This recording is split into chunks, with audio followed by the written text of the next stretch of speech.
السلام علیکم۔ دیکھیے، یہ محمد حنیف کے شاگرد سہیل خان نے یہ پوسٹ بنوائی ہے یا کسی اور نے بنائی ہے انہی کی طرف سے، چونکہ نیچے ایمانخالص.com لکھا ہوا ہے تو یہ انہی کا ویب سائٹ نمبر ہے۔ اور یہ وہ مثال ہے جو ڈاکٹر مسعود الدین عثمانی رحمۃ اللہ علیہ نے دی تھی اپنے ایک درس کے اندر، کہ میتھ کے لحاظ سے بھی یہ چیز ثابت ہے کہ سب سے کم جو اکائی ہوتی ہے وہ 1 ہوتی ہے، جسے ایمان کہتے ہیں، جسے ہم کہتے ہیں اللہ اکیلا ہے، اللہ ایک ہے، اللہ اکیلا ہے۔ تو اکائی سب سے کم جو ہے گنتی میں وہ 1 ہے، اور پھر اس کے ساتھ اگر زیرو سب سے یعنی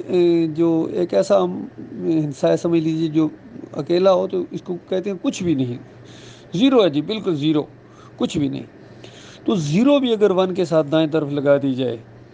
تو 10 بن جاتا ہے، اور پھر ایک اور زیرو لگا دو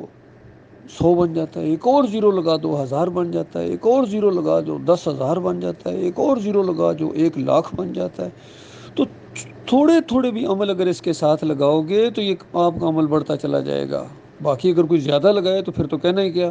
سب سے بڑی اکائی 9 ہوتی ہے، تو ایک کے ساتھ اگر جیسا 9 لگائیں تو 19 بن جاتا ہے، ایک اور 9 لگائیں تو 199 بن جاتا ہے۔ تو اگر بڑے بڑے عمل کرو گے تو پھر تو بہت ہی زیادہ اعمال بڑھتے چلے جائیں گے ایمان خالص کے ساتھ، اور بڑی سے بڑی تعداد اگر دائیں طرف لگا دی جائے 1 کے ساتھ تو بہت بڑی رقم بن جاتی ہے، بہت بڑی تعداد بن جاتی ہے۔ اور اگر وہ 1 ہٹا دیا جائے جو سب سے پہلے ہے، اس 1 کو آپ زیرو کر دیں تو ساری کی ساری جو رقم ہے وہ زیرو میں چلی جاتی ہے، بلکہ وہ ڈیبٹ میں چلی جاتی ہے، جس کو عربی میں خسارہ کہتے ہیں۔ تو گویا اتنی اگر رقم لکھ دی جائے اور یعنی بائیں طرف زیرو ہو تو اس کا مطلب یہ ہوتا ہے کہ اتنے پیسے اس بندے نے کسی کے دینے ہیں، تو اس طرح اس کو خسارہ کہتے ہیں، دیوالیہ نکل گیا کسی بندے کا۔ تو یہ پوسٹ پوری کی پوری آج محمد حنیف کے اوپر فٹ آ رہی ہے، سہیل خان کے اوپر، قاری خلیل الرحمان کے اوپر، عتیق الرحمان کے اوپر، ان کے اوپر اب فٹ آ رہی ہے۔ اور اس کے علاوہ کتنی آیات ہیں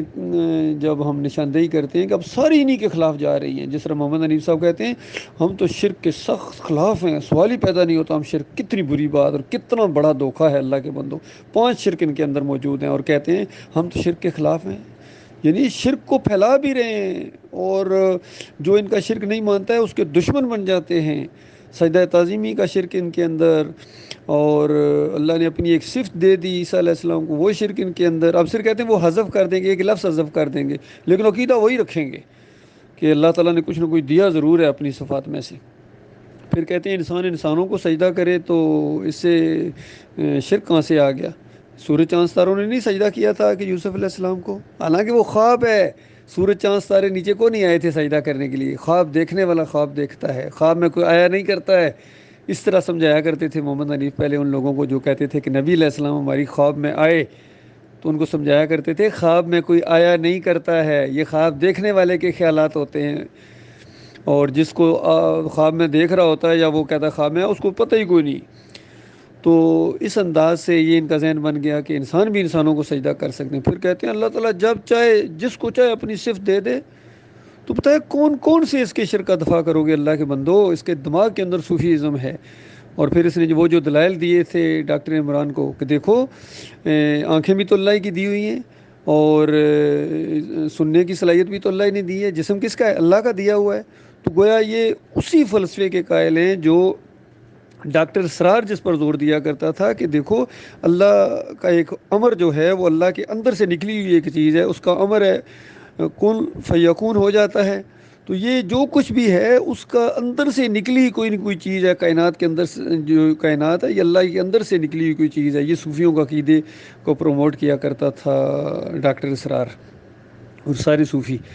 اور اسی چیز کو محمد حنیف ذرا دوسرے انداز سے بیان کر رہے تھے، اسی کو سپورٹ کر رہے تھے کہ ہم سب بھی تو اللہ ہی کے ہیں، جسم بھی تو اللہ ہی کا ہے، آنکھیں بھی تو اللہ ہی کی دی ہوئی ہیں۔ وہ وہاں صرف دینے کی بات ہو رہی ہے، اللہ اپنی صفات کسی کو نہیں دیتا ہے، باقی یہ ساری چیزیں اللہ کی مخلوق ہیں۔ اللہ نے رحم کو پیدا کیا، یعنی اپنی مخلوق کے لیے جو اللہ نے ایک محبت کا ایک جو اپنی رحمت کا انداز اختیار کیا، ابھی اس کا صرف ایک حصہ زمین پر نازل کیا ہے، ابھی 99 کو تو چھیڑا ہی نہیں گیا ہے جو اپنی مخلوق کے لیے اس نے محبت رکھی ہے۔ تو اس انداز سے جب وہ بات بتائی گئی تھی تو اس کو کہاں جا کے فٹ کر دیا؟ کہتے ہیں اللہ تعالیٰ نے اپنی الرحیم صفت کے 100 حصے کیے، الرحیم صفت کے، الرحیم اللہ کی خاص صفت ہے، اس کے کہتا ہے 100 حصے کیے اور ایک حصہ جو مخلوق میں بانٹ دیا، یعنی اپنی جو خدائی، اپنی جو الوہیت ہے یا اپنی الرحیم والی صفت ہے، اس کو بانٹ کے اس کا ایک حصہ 1% مخلوق کو دے دیا۔ اور نہیں دیتا اللہ تعالیٰ اپنی صفت، کوئی صفت بھی اللہ تعالیٰ اپنی نہیں دیتا کسی کو، اس کی صفات میں کوئی شریک نہیں ہے، اس کی حکومت میں کوئی شریک نہیں ہے، اس نے کسی کو بیٹا نہیں بنایا ہے، اسی طرح اس نے کسی کو اس کا کوئی باپ نہیں ہے، اس نے کسی کو بیٹا نہیں بنایا ہے۔ جس طرح اس نے کسی کو بیٹا نہیں بنایا ہے، اسی طرح اس نے کسی نبی کو سجدہ نہیں کروایا ہے، کیونکہ یہ شرک کی بات اللہ تعالیٰ نہیں کرتا ہے، شرک کا دشمن ہے اللہ تعالیٰ۔ یہ محمد حنیف نے سجدہ کروایا ہے، ابن کثیر نے سجدہ کروایا ہے، اور سارے مسلکوں کا یہ عقیدہ ہے، بریلویوں کا، دیوبندیوں کا، اہل حدیثوں کا۔ اس لیے تو اس کے جو مقلدین ہیں وہ بار بار کہتے ہیں سارے ترجمے اٹھا کے دیکھ لو، وہ سارے ہی ترجمے ایسے ہیں، سارے ترجمے ہم نے دیکھنے ہوتے تو پھر اس جماعت میں کیوں آئے تھے؟ سارے ترجموں کو تو چھوڑ کے آئے تھے کہ جس بے ایمان نے جہاں جہاں غلطیاں کی ہیں، شرک پھیلایا ہے، ہم اس سے بیزار ہیں۔ صحیح قرآن کی تفسیر موجود ہے، قرآن کی بعض آیات کی تفسیر کرتی ہیں۔ تو یہ سجدہ تعظیمی کے حوالے سے قرآن کی نص ہے، سورہ مریم کی 58 نمبر آیت، جہاں سارے انبیاء کا ذکر ہے کہ سارے انبیاء کے سامنے جب اللہ کی نشانیاں آتی تھیں وہ خرو، وہی لفظ ہیں، وہ اللہ تعالیٰ کے سامنے سجدہ ریز ہو جاتے تھے۔ تو اسی انداز سے یہ سجدہ ہوا ہے۔ اور سورہ آل عمران کی 80 نمبر آیت، اللہ تعالیٰ ایک کلیہ، ایک اصول اور ایک سنت بیان کر رہا ہے۔ مالک فرماتا ہے کسی بشر کا یہ کام نہیں ہے۔ کتنے عقیدوں کی بات یہاں سامنے آ گئی کہ انبیاء بشر ہوتے ہیں۔ پہلی بات تو یہ کسی بشر کا کام نہیں ہے کہ اللہ اس کو نبی بنائے، اس کو نبوت عطا فرمائے، پھر اس پر کتاب نازل کرے، یعنی کتابی وہ نبی ہو، یعنی ہر نبی پر پوری کتابیں نہیں، کسی پر صحیفے نازل ہوئے ہیں، کسی پر یعنی کم چیزیں نازل ہوئی ہیں، اور کسی پر پوری ایک کتاب، ایک پوری شریعت دی گئی ہے کسی نبی کو۔ اور مالک فرماتا ہے کسی بشر کا یہ کام نہیں، اللہ اس کو نبوت عطا فرمائے، اس کو شریعت عطا فرمائے۔ کہتے ہیں پچھلی شریعتوں میں جائز ہوتا تھا، غور کریں ذرا ان آیات کے اوپر، کہ اس کو شریعت عطا فرمائے، کتاب دے یعنی، اور پھر اس کو فہم و فراست بھی عطا فرمائے، جس طرح باتوں کی تہہ تک پہنچنے کا معاملہ جس کا ذکر کیا تھا یعقوب علیہ السلام نے یوسف علیہ السلام سے، کہ اللہ تعالیٰ یہ ساری چیزیں تجھے دے گا، تجھے نبی بنائے گا، تجھے فہم و فراست عطا فرمائے گا، تمہارے اوپر کتاب یعنی نازل کرے گا، یہ کتابی یعنی اللہ کی وحی آئے گی تمہارے اوپر۔ تو یہ ساری چیزیں اس طرح جس طرح ابراہیم علیہ السلام کے اوپر صحیفے نازل ہوئے، ان کے اوپر رحمتوں کی بارش کی اللہ تعالیٰ نے، اسحاق علیہ السلام، اس طرح تیرے اوپر اللہ تعالیٰ رحمتوں کی بارش کرے گا۔ تو اس انداز سے یہ ایک بشارت ہے۔ یہ سجدے کرانے کا معاملہ نہیں تھا کہ ایک دن ہم تو یہ سجدہ کریں گے، سوال ہی پیدا نہیں ہوتا نبی کسی دوسرے نبی کو سجدہ کرے۔ اللہ کے بندوں کو غور کرو، یہ ایمان کا معاملہ ہے، یہ آپ کی ہمیشہ کی آخرت کا معاملہ ہے، اور یہ صحیح تشریح موجود ہے، صحیح تشریح آ چکی ہے، اس سے پہلے بھی لوگوں نے صحیح تشریح کی ہے۔ ڈاکٹر صاحب رحمۃ اللہ علیہ نے صرف صحیح تشریح کو لیا ہے، قرآن کے فہم کو لیا ہے، پوری طرح قرآن کی بعض آیات کی تشریح کرتی ہیں ان کو لیا ہے، اور اس طرح پھر انہوں نے اپنے پورے فہم و فراست سے کہا کہ نہیں حضرت، وخروا لہ سجدا، اللہ کی ضمیر اللہ کے لیے ہے، اللہ کے لیے 2 دفعہ زور دیا۔ اور پھر بحث کر رہے تھے مولوی، تو کہا نہیں حضرت صاحب نہیں، ایسا ہی ہوتا ہے، یہ تفسیر کا ایک انداز ہے، جس طرح وہاں مصر میں کوئی موٹی گائیں کو نہیں تھی، نہ دبلی گائیں تھیں، بلکہ دبلی گائیں موٹی گائیں کو کھائے جا رہی ہیں، اس سے مراد یہ ہے، اس کی تعبیر یہ ہوئی ہے کہ خشک سالی ہوگی اور وہ پھر بعد میں ہریالی ہوگی، یہ ساری چیزیں اس انداز سے۔ اسی طرح اس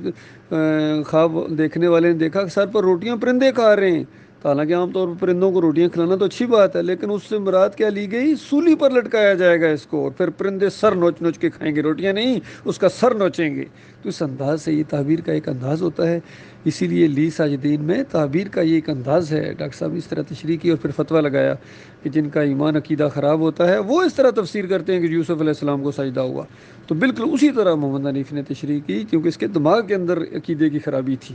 تو یہ کچھ ہوا ہے اللہ کے بندوں۔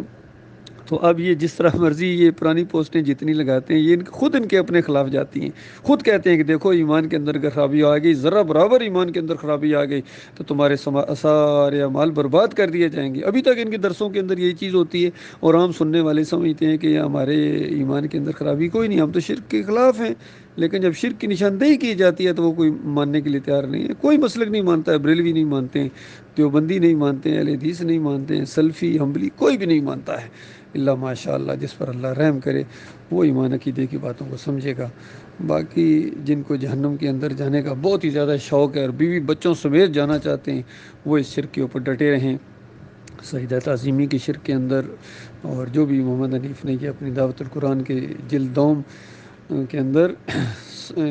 سورہ یوسف کی 100 نمبر آیت کی تشریح کرتے ہوئے شرک کا انجیکشن دے دیا کہ پورا خاندان یوسف علیہ السلام کے سامنے سجدہ ریز ہو گیا۔ یہ بہت بڑا ظلم ہے، بہت بڑا شرک ہے۔ وہ سارا خاندان اللہ کے سامنے سجدہ ریز ہوا تھا، یہ سجدہ شکر تھا، اور پورے خاندان نے اللہ کو سجدہ کیا۔ جب وہ مصیبتیں ختم ہوئیں اور تکلیفوں کا دور ختم ہوا، پریشانیاں ختم ہوئیں، شیطان کا وار الٹ دیا گیا، تو پورا خاندان کس کو سجدہ کرتا؟ پورے خاندان نے اللہ کو سجدہ کیا ہے، شکر گزاری کا سجدہ ہے۔ اس طرح تشریح موجود ہے، لیکن اس صحیح تشریح کو چھوڑ کے محمد حنیف نے مشرکانہ تفسیر کو لیا ہے، سعودیوں کی تفسیر کو، ابن کثیر کی تفسیر کو، ڈاکٹر اسرار کی، مودودی کی تفسیر کو، اور طاہر القادری کی، اور سب مشرک جو تفسیر کرتے رہے اس طرح اس نے تفسیر کی ہے، اور اس کے اوپر پھر ڈٹ گئے ہیں اور اپنی انا کا مسئلہ بنا لیا ہے، اور پھر ڈنڈے کے زور سے اس تفسیر کو جماعت کے اندر منوایا۔ یہ بہت بڑا ظلم ہوا ہے، اور پیچھے چلنے والے ان سے بڑے مجرم ہیں۔